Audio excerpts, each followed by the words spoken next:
Welcome to the regularly scheduled meeting of the Oklahoma City Board of Adjustment for Thursday, March 16th. If you have a phone with you, you might want to silence it at this point. I would appreciate it if you would do that. First thing we need to do is receive the minutes of the March 2nd meeting. So moved. Second. I have a motion, a second, to receive the minutes of the March 2nd, 2017 meeting of the Board of Adjustment. Would you cast your votes, please? And they are received. We have a couple of items to be continued.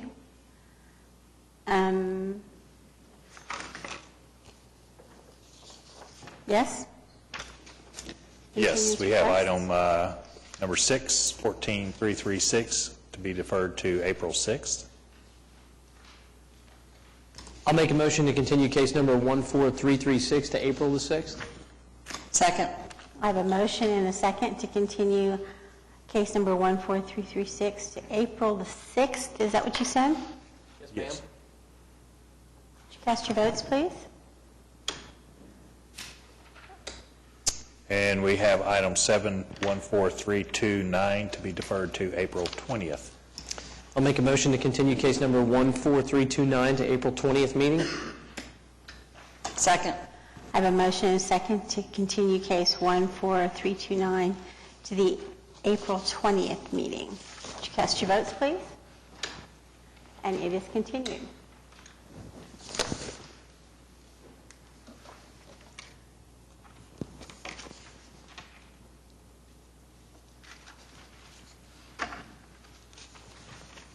So items to be heard.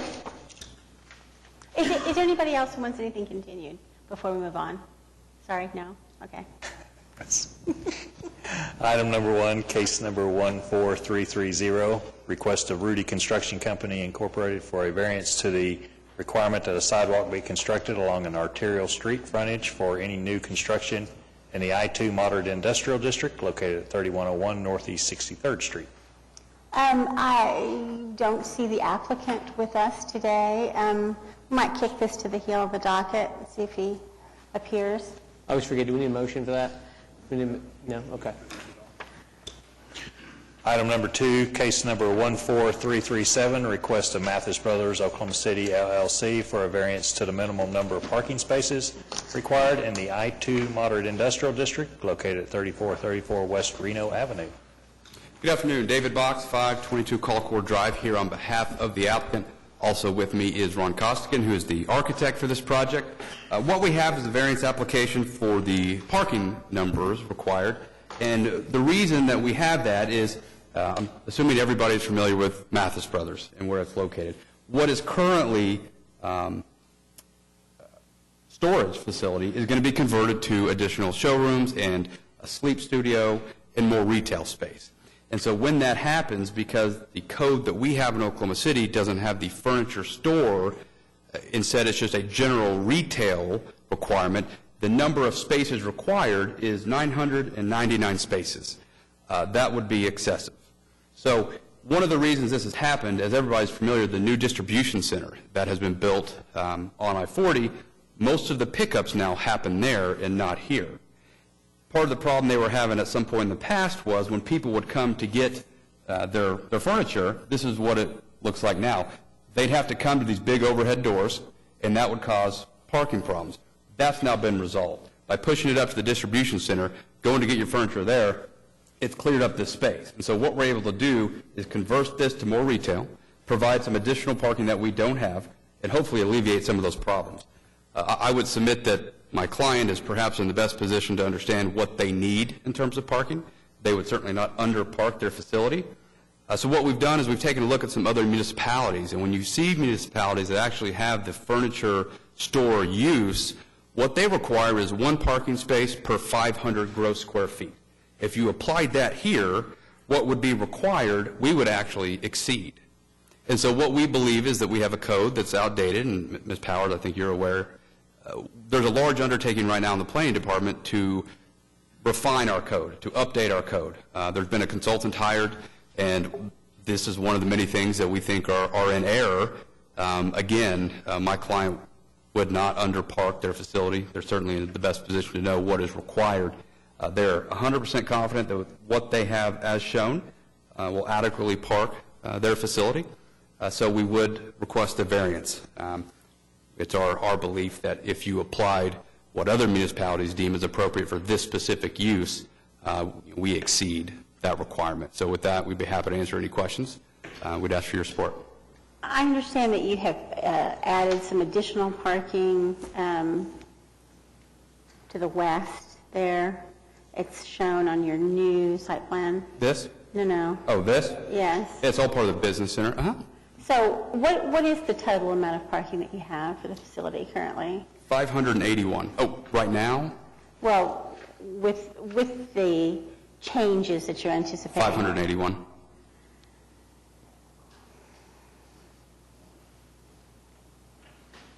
It looks to me like you're going to gain some additional individual spaces right up by Reno 2 on the north side of the property. Yeah, we're actually going to add, so this is existing conditions. We're actually adding some stalls here, as well as the frontage, what will now be the new retail front, rather than the big overhead doors. That's correct. I was actually there this week with one of my kids, and we picked up at door number 1, and so I understand that they will move the individual parking spaces closer to the building because all the existing warehouse space is going to be showroom and retail space. I don't know what the specifics are of other municipalities and what their code is for this type of business, but I'm going to support this request. Sounds like a motion to me. If there's no more discussion, it can be a motion to approve the application. Is there anybody else who wants to be heard on this matter here today? Second. So I have a motion and a second to approve case number 14337. Cast your votes, please. It is approved. Thank you. Item number 3, case number 14338, request of HDH Properties Clinic for a variance to allow a sign located within the street right-of-way in the PUD 874 district located at 16315 North May Avenue. Afternoon. Derek Kennedy, 16315 North May, Edmond, Oklahoma, 73012. Coming forward today, we're requesting a variance for a sign for the doctor's office. We built the doctor's office about a year ago, and currently they're having an issue with patients coming to the office and not able to find it. There's no room for a sign without putting it in the public right-of-way.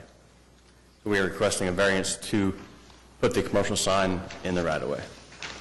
I've brought a picture of another commercial building in the same area, same stretch road, that has an almost identical sign for your reference of how it'll look.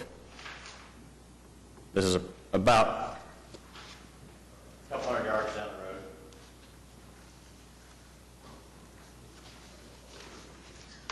I have a question. The staff report says that at the north and the south end of the property, there should be room for a sign there without having to utilize the right-of-way. I'm sorry, I couldn't hear your first part, sir. The staff report says that at the north and the south end of the parking lot, there appears to be room to put a sign without putting a sign in the right-of-way. Well, the north, so I brought, here's an additional picture.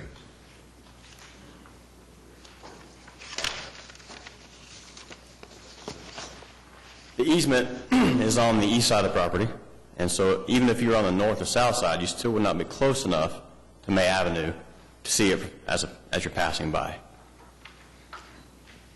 I went out and looked at this. There's a turn lane, or a decel, I guess it would be, lane in front of this property. So as you approach the driveway, you actually have a clear view of the traffic that's passing. But the grassy area, if you will, in front of the property, which is where they're hoping to put their sign, is within the right-of-way. So I don't think that there's any sight line obstruction issue. The sign that they're requesting is only 4 feet tall. I noted that the bank north of here, which has a sign that looks to me like it is placed on the property and not on the right-of-way, is a pole sign for all intents and purposes, which is not a good trade-off for me. So I don't have a problem. They've still got to get a revocable permit. If there's ever a need for, the right-of-way to be accessed by the city for any reason, they'll still have to deal with it at that point. I did not have the opportunity to go by the property, but you said there's a center turn lane on May Avenue right there? Not a center turn lane, a decel lane that's actually on the west side right in front of this property. So you have the benefit of that additional separation from the traffic to be able to see. So you've got good sight lines both north and south, and Correct. particularly when you want to turn back across traffic.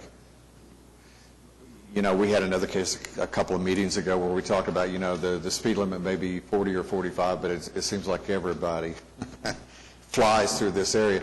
And it becomes increasingly dangerous, to make a right turn out of the property and certainly to try to cross traffic and go north. And so, those are my concerns, but if you've driven it and if you're comfortable that the sight lines are good, or as good as they can be in that area. Yeah, I do not think that the sight lines are an issue. The traffic is what the traffic is. But that's a separate issue, it's not our issue. I've driven out there, and you do need the signage to be visible because it's a very, very congested street on May Avenue. I always have a concern about putting it on the right-of-way. Do we have any problems with that, JJ, on that issue? No, I don't think there's any utilities in the area, and you can tell from the picture that it doesn't appear to create any side issue with traffic. I will make a motion to approve the application. I'll second the motion. You indicated that the sign would only be 4 feet tall, is that correct? Correct, yeah, it's roughly the size of a piece of plywood, 4 by 8. So I think maybe to condition the approval on that height limitation would be a wise thing to do, since we do have, sight lines that we need to protect here, so. He would be restricted to what the code would allow anyway, right? But that would be 8 feet. Would be 8 feet. Oh, okay. All right. I'll accept your friendly amendment. I'll make a motion to approve the application contingent upon the height of the sign being limited to 4 feet. Got a quick question on that. I guess it depends on how you define the sign. The sign itself, which will have letters, is 4 feet. With the rock base, it adds an additional 3 feet for a total height of 7 feet. Yeah, that's a problem for me, because I think it's the 4 feet that gives you the sight line you need. Yeah, it's the actual signage versus the overall height. Yeah, actually, it's 6 feet. I'm sorry. I thought that was at 3. It should be the 4 feet of total signage plus 2 foot of rock base to match the building for a total height of 6. Yeah, I'm not comfortable with that. I'm very comfortable with 4 feet. I'm not comfortable with 6. Just me personally.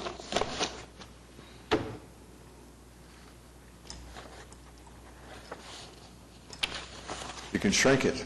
You can, modify your base so that the overall height is 4 feet.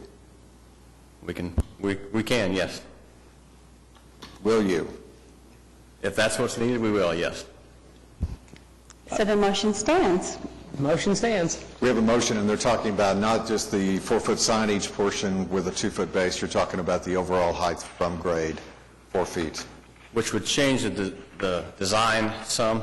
Would maybe have to put the rock on the outside and keep the sign closer to the ground. I don't know how that changes our application being changed visually. You'd have a variance for a sign in the right-of-way that couldn't exceed 4 feet in height. Okay. And so, if that's acceptable to you, we have a motion and second to approve case number 14338, contingent upon an overall height of 4 feet. Cast your votes, please. It's approved.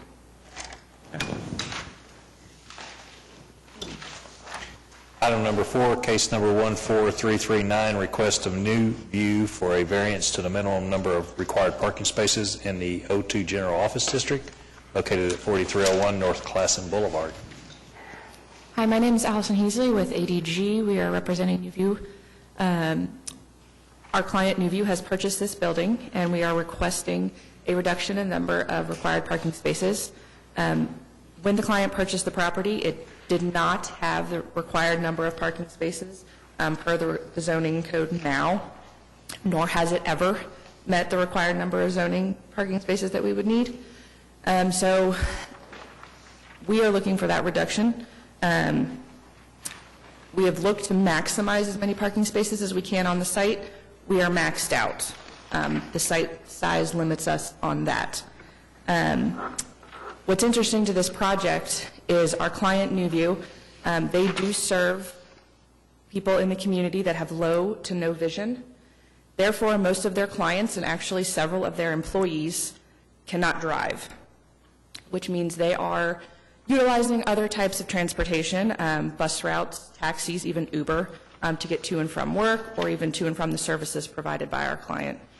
The client actually proposed and picked this building because it is on a bus line, and there's going to be a bus stop out front for their employees and, again, clients to utilize. So right now, the number of required spaces per the actual square footage of the building is 78, and as I mentioned before, there has never been 78 parking spaces on this current site. We are proposing to provide 49. How many were on the site as it stands today? 51. And So you're only technically losing 2? we are technically losing 2 surface parking spaces, 1 accessible parking space that is an additional accessible space, and 1 regular parking space. We did that on the south side of the building because the current accessible parking spaces do not meet code. There is not a proper ramp to get up to the sidewalk, and so we have kind of lost those 2 spaces so that we can provide those accessible parking spaces that I said have the ramp. A lot of the clients and patients that are coming here are elderly and do have some mobility restrictions, so those accessible code-compliant parking spaces were very important to Newview. Here's what Scott's asking. In his previous life, you had an underground parking garage. Thank you. Correct. Here's my issue with, I understand that your current, proposed owner and customer base may not need all that parking. The problem, if we approve this variance request, that variance stays, after your clients have used the building and moved on, and we can't withdraw it or modify it at that point.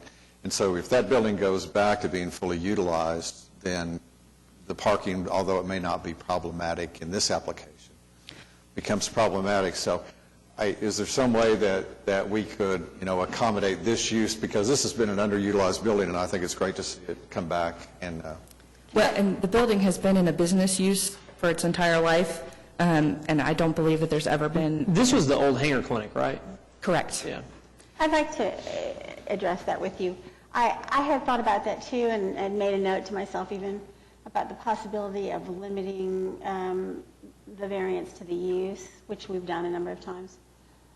But the reality is that this is all parking this site has, and there's not any place to get any more of it. I know, but what you're giving up is not just, from 51 to 49. You're giving up from 51 to 49 plus 16 because the application says that the underground parking garage is Right. not habitable. But it's not going to become more habitable in the future. No, I mean, under the circumstances, I'm comfortable that 49 may suffice, but I'm not sure that we want to approve 49 in perpetuity as the ownership and the use of the building may change. Well, and I mean, just to think that through, I think this is, I'm not a huge believer in letting the marketplace make these decisions, but in reality, I don't think that a use could come to this building that needed more parking than this, because there's not any place to get it. The street is where they go. Well, but they can't. The street is not a viable option off of Classen, and then the side streets go into those smaller residential areas. Well, that's a valid. It really, the building's there, the parking's there. The unfortunate thing is you're going to remove the use of the underground. Are you going to close it up, or are you going to allow for opportunities to be fixed sometime in the future, or how is that space going to be utilized? That space will basically be turned into a basement storage. It is our intention to enclose the driveway, which right now is posing some serious water damage and infiltration to the building, and it's eating away at the foundation. So we're planning to fill that in, properly waterproof it. We also have some additional structural issues with the building on the north side, which is where above the parking area. And we are going to be required to put in additional columns to actually support the building. So actually maneuvering a car down there at all anymore is going to be pretty much impossible. Well, so I guess the option is then to limit the variance to the use. And I'm not trying to, I understand what you want to do, and I'm supportive of that. I'm just thinking ahead that as, the ownership changes in the years ahead, that we've, granted a variance that allows, any use within that zoning, and 49 spaces is all that's required. And under some circumstances, and maybe just the reality of only having 49 spaces would stop certain, potential owners or tenants from utilizing the building. That's my observation. You had a change of zoning laws as to the number of spaces from the time it was originally built, is that correct? That could be possible. It depends on when it was built. The memo said that at the time it was built, it was okay within the per square footage, but That's probably the result of losing those spaces in the basement. Those spaces in the basement were actually permitted in 1991. Okay. So the original building did You not. needed those spaces to meet your parking requirement when Correct. the building was built. Correct. Okay. Is there anybody else that wants to be heard on this today? No? Do I have a motion?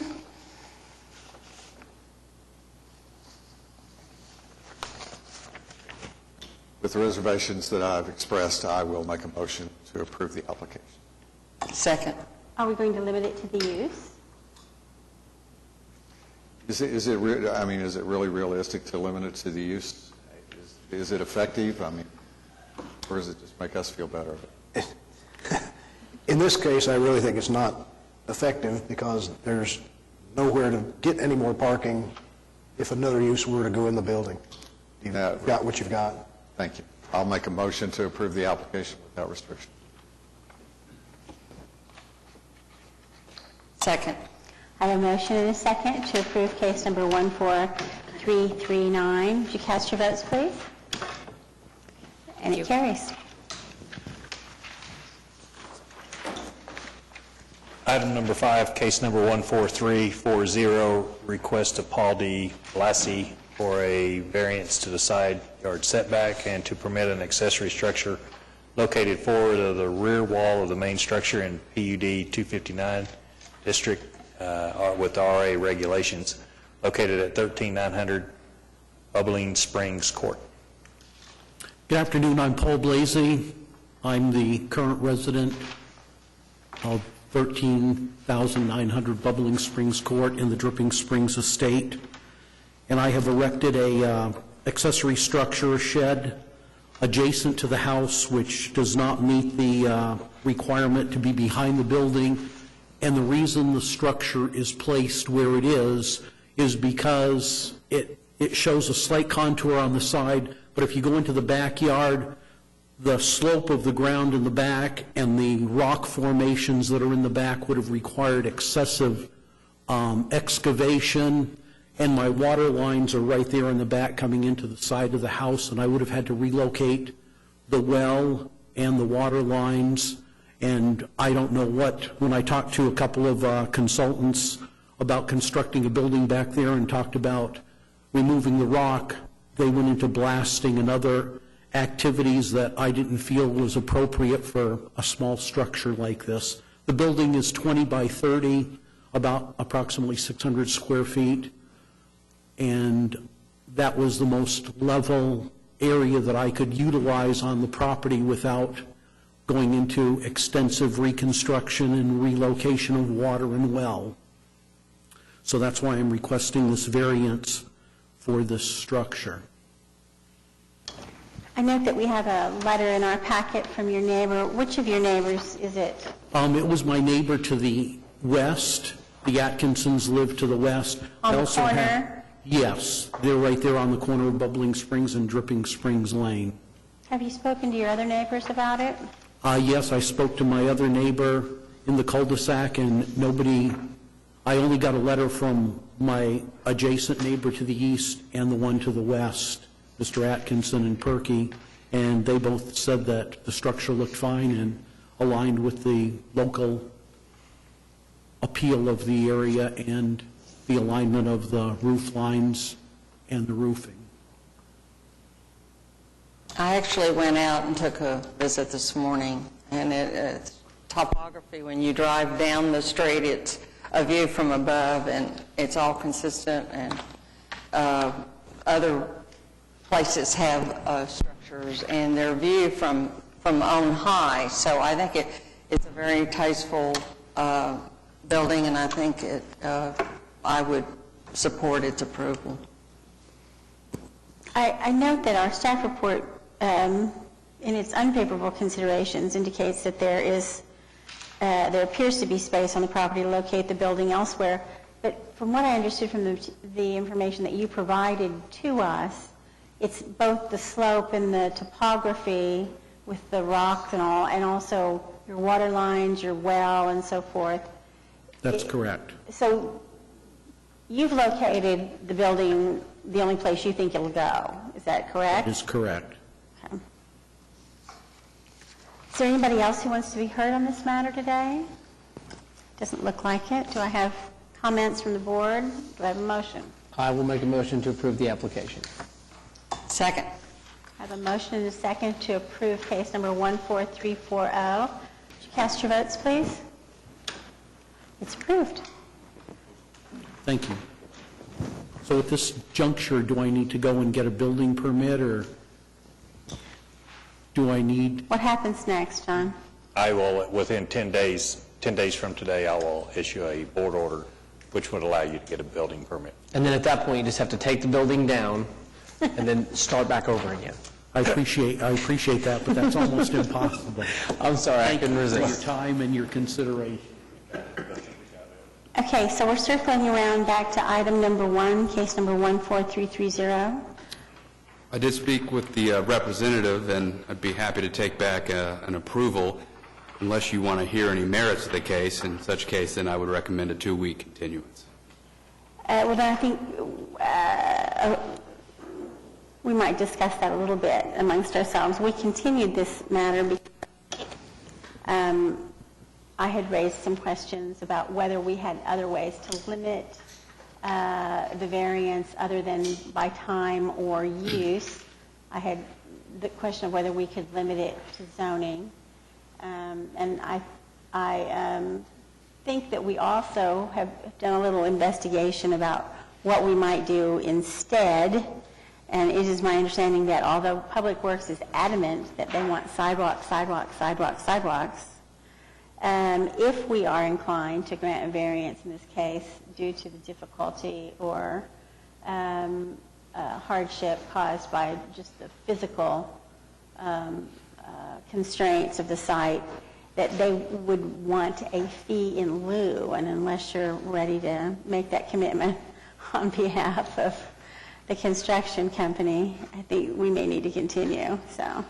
It's my understanding earlier on that they had to have a designated project in order to do the fee in lieu of, because the ordinance is there. So that has now been changed, correct, where we will be able to ascertain or be able to confine it to or condition it on the fee in lieu of? It's my understanding that That's my understanding. that is the current state of affairs. How was the fee established? Yeah. $3 million.